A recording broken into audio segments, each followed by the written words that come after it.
Kanye West announces the return of Sunday service.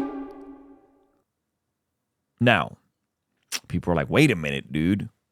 You just had your wife bucket naked. And so now he is saying that he is coming back to Sunday service. If you guys don't know what Sunday service is, like Sunday service was basically his kind of pathway to Christianity and the way he kind of ended up getting connected to pastors, because it was like, he was like, Sunday service wants it to be a church, and then everyone's like, you can't have a church. His dad was like, you can't do a church. You got to get a real pastor.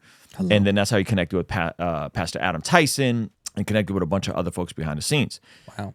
So he's saying he's bringing this back March 16th. Now listen, here's the thing with Kanye. Kanye be saying all kinds of stuff. Kanye be saying all kinds of stuff.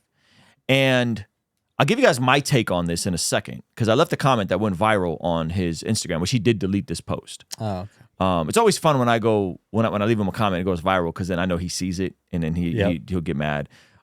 So he posted this. This is where the post came from. And he deleted this. He has since deleted this post.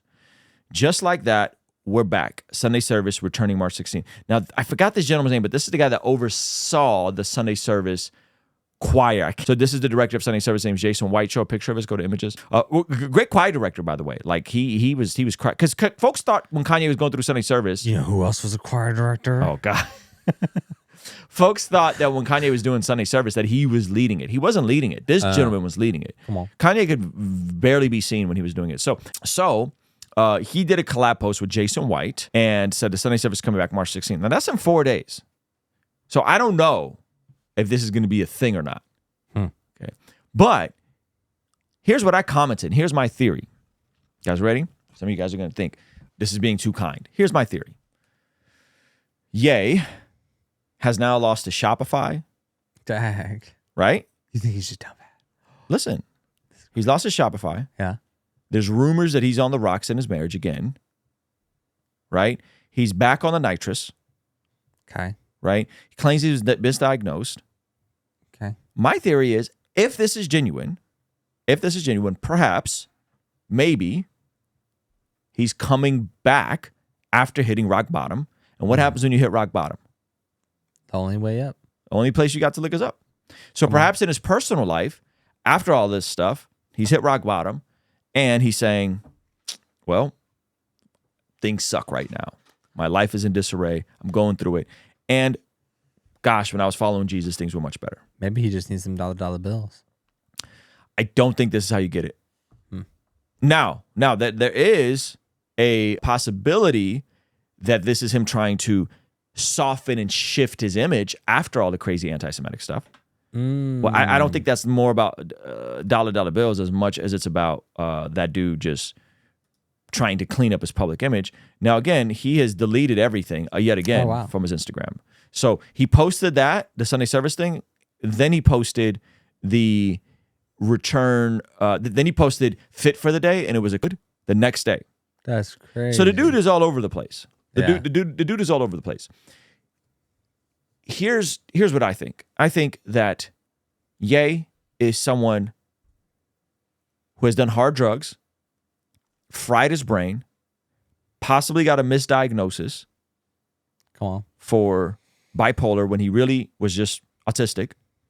And the remnants of this, of someone who's high power, high influence, high access to excess, a lot of money. This is the downstream effects of it. Okay. I don't think he needs to be leading anything right now. Yeah. Like, I think he just needs to disappear for a while, go get into rehab, get his mind right. Work at McDonald's. Work like a normal day, like have a normal routine. He should be a farmer. But maybe. Low key. I mean, that's remote enough to where... Yeah, that's what he did the first time around. When he first came to Jesus, he bought a farm in Wyoming. He did the Dave Chappelle. He bought a farm in Wyoming in the middle of nowhere. Come on. And he hung out all day and went outside and walked around and all that kind of stuff. I love it. So is it genuine? Like, I don't know. But I think it could be ulterior motives to try and soften all the crazy anti-Semitic stuff he says. Like, that could be a thing. Okay. It could be, Yeah, he needs prayer and he wants to come back to Jesus and he's trying to figure out. Could be a combination of the two. Hello. People have conflicted motives too. It could be partly, oh man, I really messed it up this time, didn't I? And maybe I need to do this because I need to get right with God. I don't know. Like, I don't know, and I don't want to presume to know, but I do know that his website's still down. What does it say? Yeezy store coming soon. It's like written on a. That means he's not making any money. And by the way, when even the I think aesthetically, like people who do the vibes and aesthetics and like fashion icon and all that nonsense, which I think Kanye has contributed to fashion art. I think the darkest he's ever been is right now, and this is the worst stuff he's ever put out. Like the apparel he was dropping was hideous. Like outside of the swastika t-shirt, it was just bad. Objectively bad. The way he dresses now is not cool to me. Like, I think the more he's gone further away from Jesus, the worse he's dressed, oddly enough. So like, I even think like the merchandise isn't dope. And he was making like $3-4 million every weekend. Because he was posting the numbers per drop. Wow. He was crushing it. So now there's no real revenue coming in. He's not doing shows. So maybe you hit rock bottom, you know? I don't know. I think this kind of brings back the theological conversation of like losing your salvation, not losing your salvation, all that. Those are all interesting conversations. I would say I am becoming more and more open to the possibility that someone can apostatize from the faith. Like someone that was once walking with Jesus walks away and becomes an enemy of the gospel. Oof. I think that's possible. I'm not saying I'm planting my flag there, but I think it's possible. So it's less about losing your salvation because you sinned and more about you relinquished because you just walked away. So you're no longer a free gracer. Now, having said that, if there's an inkling of him coming back to the faith, wouldn't that prove the opposite? Yeah. Because if there's anyone that's going to apostatize and go completely unhinged, it would have been a yay. Yeah. Right? It would have been a yay. But his family is Christian. His daughter's Christian. She's talking about Jesus all the time. There's enough people around him that are probably still pointing him back to Jesus. And so if he comes back around after being this far gone, doesn't that kind of prove the lordship salvation view?